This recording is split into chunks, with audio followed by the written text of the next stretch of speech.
Quite a few garden designers like to use lavender in their landscapes. I suppose they really like the dark purple lavender flowers that you get from many varieties. They certainly probably enjoy the fragrance that comes from it and the fact that they make nice, tidy, compact plants. But also, if you talk to them, they'll tell you that they love the silvery greenish effect that you get from the foliage. And throughout history, famous English garden designers like Gertrude Jekyll and Vita Sackville-West and Rosemary Veary and Christopher Lloyd and several others have used the foliage of lavender to create very nice pastel schemes with soft pinks and lemon and primrose yellows and also light blues, etc., to create really nice light and yet colorful schemes. And if you're looking to do something along those lines and you want to try and get a nice silvery lavender, then you might want to take a look at this very nice variety that's called Lavandula Silver Mist. For here is the brightest, most silvery leaf lavender that we grow here on the nursery, and for that matter that I've ever seen. Now, it's an English lavender type, and it flowers about a week or 10 days later than most of the other varieties. And as you see, it tends to carry its flowers on these strong, sturdy stems.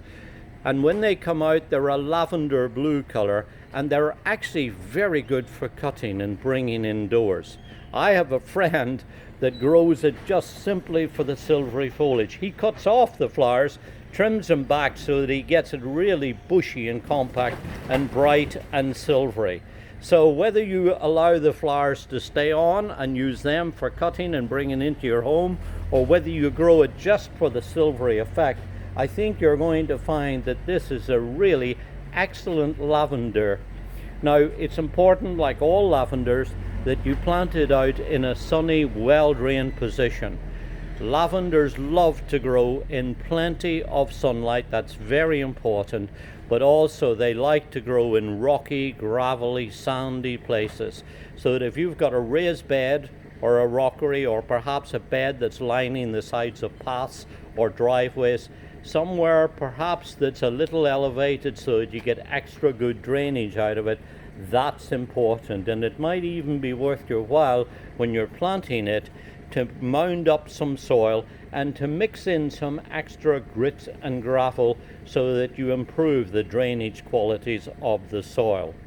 So in summary, if you're looking for a very nice silvery foliage, very attractive, relatively easy to grow variety of lavender that's hardy to zone 5, that butterflies and pollinating insects are going to flock to, and yet things like deer and rabbits will leave alone, then look for this very nice variety. It's called Lavandula Silver Mist.